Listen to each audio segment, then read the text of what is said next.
was really weird.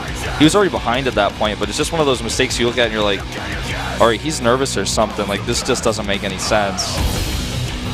Yeah, a few of those things. The blink forward into Zerglings, then one of the recalls that was quite late. That was... Yeah, that was not really what he wanted to do there. The one pylon, you know, it looked a little bit scarier than it actually was. Symbol couldn't do any damage with it, but it was very indicative of what we saw in the series from Trust. He looked a little bit nervous, as you already said. A few mistakes that I don't think he would normally do.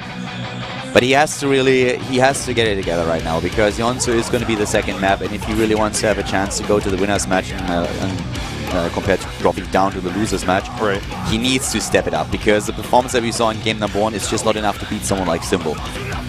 Yeah, and I mean, well, let's see if he can do it. The map is Yunsu, a 2-player map. It's his map choice. We'll see if he can tie the series up, or if Symbol, longtime fan favorite, can go to the winner's match here at the GSL Code A.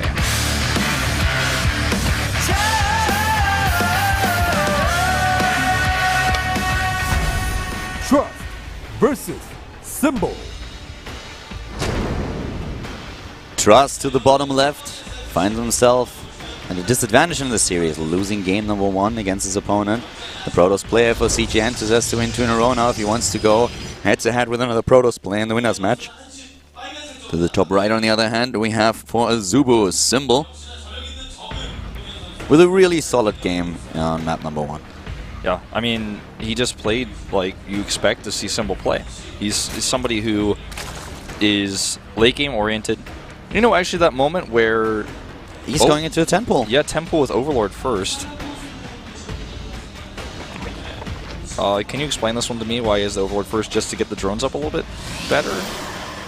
To be honest, I think he's not going to go into a super all-in or anything like this. What he's probably going to do is a very similar build to what we saw yesterday from Curious. Okay. That's what I personally would expect here. So he just gets the Overlord instead of doing the Extractor trick?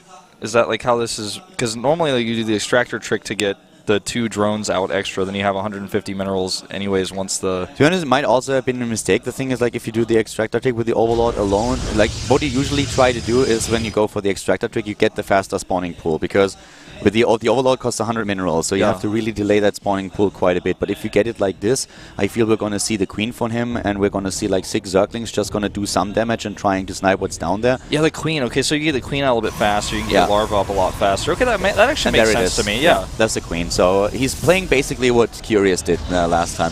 But in Curious' case, it was a very different build from his Protoss opponent, because we saw a Forge, even though it wasn't on the low ground, that really helped him. In this case, we have a bit of interesting SimCity in the main base of Trust with a gateway opening.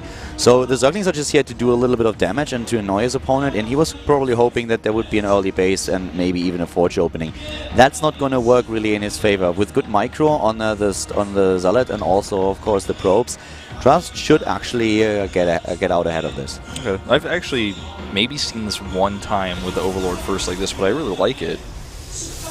It's pretty cool. You get the Queen out, it gets you so much more production, he gets the hatchery up, and as soon as that Overlord finishes, he's got so much minerals to drone with, and he's going to have so much larva to accompany that with the Queen too. Yeah, the problem is really that if your opponent, that he might not do the damage that he wants to. If you can force a cancel here, that would be great, and he should be able to do that. So that is very unfortunate timing here for Trust. He will have to cancel that Nexus, and that's now annoying. So it's once again like a little bit this play where you expand, but you have units still fast in the game that you can delay your opponent's expansion a little bit. Not for too long, but you still try to do some damage. And you know what we saw? We saw this usual game where you have the Protoss player starts the Zealot, and then he cancels because he goes into the Stalker. And that is very, very common. That's exactly what we saw there. If that Zealot completes, if he has a scout over and he sees what's going on, then he lets the Zealot complete, and then suddenly those Zerglings don't do a whole lot. Exactly. But with the usual cancel on the Zealot, when you see, alright, no really early pool, like no 7 pool or anything like that, or no 9 pool, then you just cancel the Zealot, you go into a Stalker, and the Stalker is just not fast enough to really stop those Zerglings from cancelling that base and killing 1 or 2 probes. So that's why it works so well for the Zerg player here. Speaking of Stalker, that Stalker will kill this Overlord, which is a big annoyance for Symbol, not only because of the supply block, which he already prepared for with a double Overlord, but his scouting later is going to be a little bit limited. He's going to have to wait for that additional Overlord that he has towards the 9 o'clock part of the map to come down, and he only has 1 Overlord, so he can't really scout the natural. You know, how that turns out is actually a little bit better for Symbol that he was probably hoping for with those builds, because the best build that you can run into with this, what Symbol just did, is a forge on the low ground. You kill the forge, you kill the pylon, you delay the expansion, and you get far ahead because you don't overcommit to the aggression. If you suddenly have a gateway opening, then it can shut down everything you just did if that Zealot completes. If your opponent has a Probe Scout or sees the units coming at some point in the game, he lets the Zealot complete, he gets a Stalker afterwards, and your Lings, with a little bit of good Probe Micro, are not going to be able to accomplish a whole lot. Even if that Nexus is just a little bit delayed, it's going to be a completely different story. But like this, Symbol would have fallen behind. As is, though, on the other hand, he gets a much faster base, he gets a really good drone count, and that completely paid off for him. Yeah, he's going to shut down this Mothership Core pressure as well with a few more Zerlings coming out. This is forcing some Zerlings, on the other hand, to be made rather than drones. But he already got a healthy drone count. The Queen constantly targeting the Mothership Core, making sure that it stays back. And this third hatchery actually goes up undetected. He didn't see it, Trust that is. If he had seen it with the Mothership Core, he would have easily targeted down the Mothership Core and the Stalker. Now he's going to attack this. And with Zerling speed finishing, I don't think he's going to be able to force a cancel here. Zerling's already going down. He's even ignoring, well, he was for a little bit there, the Zerlings. He's going to save this. There's speed. And he's going to have to recall here. I think he has enough energy. Maybe not yet. He just lets it die. He wants to save the energy.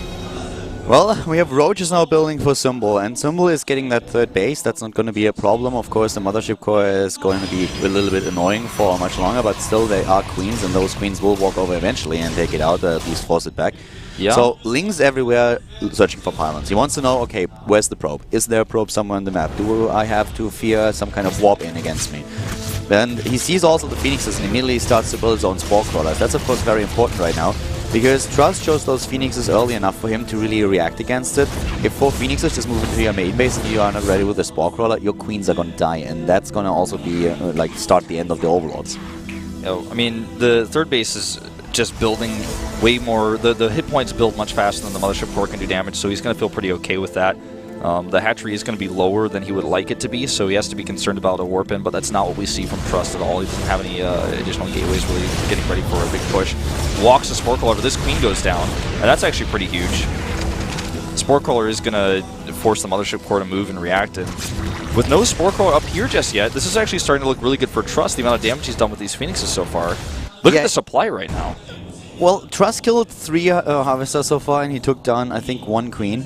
The bigger danger is that, you know, the problem that I have with the Mothership Core attacking the hatch is that you're right, it doesn't kill it, but it gets it so low that if you warped in unit... Yeah, like this. There they are. Exactly. And he's going to kill it. He just walked across the map, that's literally. That's what's going to kill the hatch, and this is why I didn't like that Symbol didn't send the Queen over earlier. Because earlier the Queen would have done so much more. Now there are too many Phoenixes, you can't walk it over anymore. And he gets basically a third base kill for free. And that is, in my personal opinion, quite unnecessary, because we see that quite often. We saw that on a lot of games on Habitation Station already, and a lot of the online matches that I casted evolved basically around the same idea. The Protoss player parking his Mothership Core at the third base, attacking it while building, where it has no armor, putting it in low hit points, and then a few gateway units take it down later on. He's losing these queens. He lost way too many Overlords too, Keller. That's why he had so many resources. That's why he was so low in supply, because he lost so many Overlords. He had to rebuild those. He lost so much time. This third base is easily going to be defended with good force fields, but he actually coincidentally moves away. He's still going to be able to defend this, though. It's not enough Zerglings. Hydros are on the way desperately. Symbol is falling really far behind right now. Oh, insanely. Look at the worker count, 48 to 43. There was no reason for this to happen. There was actually no reason for that to happen. He's going into Hydra and Zerglings now, which is not a bad composition. But if you're already up against Colossi, it starts to fall off so quickly. And the first Colossus is out in a second. And even Hydralisks are now being killed by the Phoenixes. This is one of the big problems if you do not have your Hydralisks together. They are light armored. The Phoenixes are great against that. So just live, take down 1 or 2. And every single unit counts here. And Symbol already suffered way too many losses. He's in the Colossus brave enough to walk out here against the Zerglings, and he can just walk back. Doesn't kill that many, but damages a lot of them. And, I mean, right now Trust is in a basically perfect position. He has Colossus tech against the Hydralisk. He had Colossi out before Hydralisk. He has a third base up. He doesn't have range yet, but that's the photon overcharge. The Colossus, on the other hand, is just trying to run away here. Decent force fields here. Range upgrade not completed, but the second Colossus is going to be out very soon. And this is game. GG. I mean, if you watch Sentries kill Hydralisk, something has gone very wrong in the game. Solid play there by Trust. Lackluster defense at the third base for Symbol really cost him a lot of his production. And also, he lost way too many Overlords. This is one of the games that I would really love to watch again. I need to get my hands on that replay, because I felt that the opening was really good for Symbol. At the beginning when I saw it, I was like, alright, this is not going to work for you because that Zealot is going to finish. But then he cancelled it because he didn't see the Zerglings in time. And at that point, when he forced the cancel on the Nexus, I thought, well, it's actually working out for you. You have your base so much faster than your opponent, you forced the cancel there, it's looking good. But he suddenly fell off so much, and especially his inability to save his third base was a little bit weird. I feel like I missed something there, so I would really like to watch that again. When was his third queen made? That's what I want to know. When was the third queen made? Could the third queen have really helped out more often there, or should he have just tried to send his second queen until the third queen popped out to defend the mothership core? He should have, in my opinion, he should have sent over one of the earliest queens as soon as he saw the mothership core together with the Zerglings to kill the Stalker. Because the queen, if it's already at the hatch, you can do a whole lot more. It's already on creep then again, and the mothership core has to retreat. At that point in time, the Phoenixes are not there yet, so the Phoenixes can't kill the queen. And then when you realize, well, there's actually Phoenixes, you start the Spore Coil a little bit faster, you send the second queen over, whatever you want to do. But I feel that he saw that Stargate, and I think he did. Like, I was pretty sure that he scouted it, so it was a little bit weird to me that he started the Spore Coil so late and everything. But as is, I mean, Trust wins that game. It brings us into a third match, so we're going to jump on the map number 3. It's Symbol's Choice. Guys, this is GSL Code S.